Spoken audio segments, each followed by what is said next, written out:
दोस्तों, क्या आपने कभी सोचा है कि हमारे ब्रह्मांड में इतना बड़े ब्रह्मांड में जिसमें कि मिलियंस ऑफ गैलेक्सीज हैं, मिलियंस ऑफ स्टार्स हैं, मिलियंस ऑफ प्लैनेट्स हैं और पता नहीं क्या-क्या चीज़ें, बहुत सारी चीज़ें हैं हमारे ब्रह्मांड में और इसे कभी एक्सप्लोर हम कर सकते हैं या फिर नहीं? या फिर हम दूसरे स्टार्स पे कभी जा सकते हैं या फिर नहीं? दूसरे प्लैनेट्स पे हम कभी बस सकते हैं या फिर नहीं? हमसे हमारी गैलेक्सी से बहुत दूर-दूर तक कई सारी गैलेक्सीज़ है।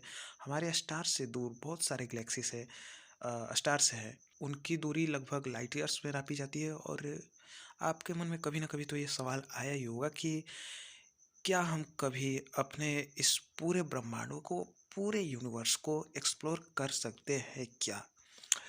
सारी बात जानेंगे। बने रहिए हमारे साथ वीडियो के अंत तक। उससे पहले मेरा एक छोटा-सा इंट्रो। ओके, तो मेरा इंट्रो ये रहा एयरटेक और सब्सक्राइब बटन को कर दो ब्लैक। तो मैं एक सवाल पूछना चाहता हूँ कि क्या हो अगर हमारी साइज चींटियों की जितनी छोटी कर दी जाए तो फिर क्या होगा? और हमें स्पेस में जाना हो तो हमें कितने बड़े रॉकेट्स की ज़रूरत पड़ेगी? ऑब्वियसली गाइस, जब हम इतने छोटे होंगे तो हमारे लिए दूरियां काफ़ी बढ़ जाएंगी। हमसे चांद कई सौ गुना दूर हो जाएगा, स्पेस कई सौ गुना दूर हो जाएंगे।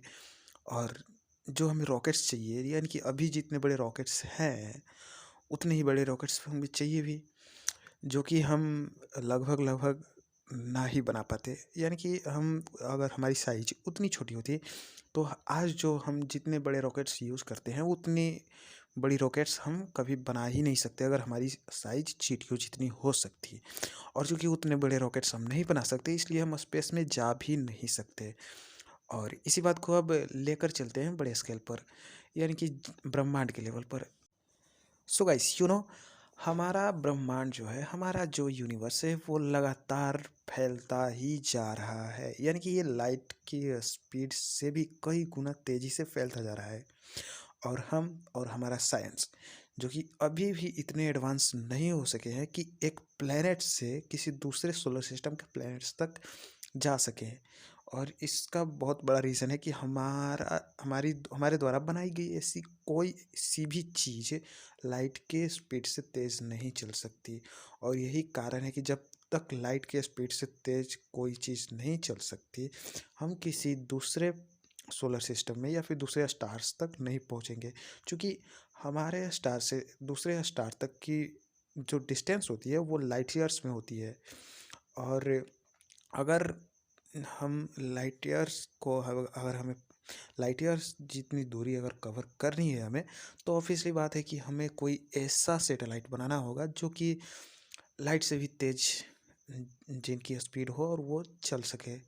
और चूँकि हमारे पास ऐसी चीज़ नहीं है, इसलिए अभी तो हम ना ही जा सकते हैं। और रही बात पूरे ब्रह्मांड के को एक्सप्लोर करने की, तो ये शायद नामुमकिन है, इम्पॉसिबल है ये। क्योंकि पूरा ब्रह्मांड की हम बात कर रहे हैं, जहाँ पे इसे बताया ही जाता है कि ये इन्फिनिटी है, ये इन्फानाइट है, इसकी कोई डिस्टेंस नहीं है, इसकी कोई मेजरमेंट नहीं है, ये इन्फानाइट है। और जब हम किसी चीज़ को कवर कर लेते हैं या फिर उसे उसे मेज़र कर लेते हैं किसी चीज़ को, तो उसे हम उस डिस्टेंस को, उस चीज़ को हम इन्फिनिटी नहीं बोल सकते।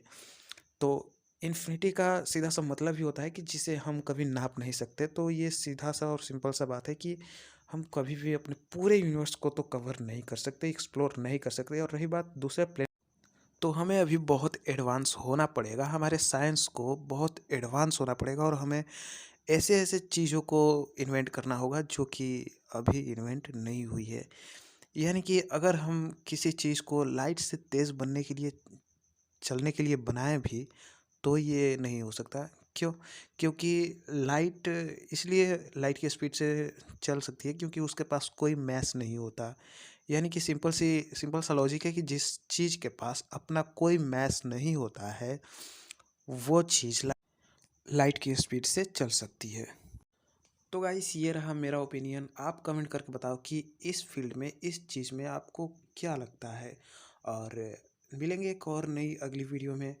तो उस वीडियो को देखने के लिए यार, चैनल को कर लो सब्सक्राइब और बेल आइकन को दबाओ, नोटिफिकेशन को ऑन करके ऑल पर सेट कर दो, ताकि आगे वाली आने वाली वीडियो हमारी आप तक सबसे पहले पहुंच सके।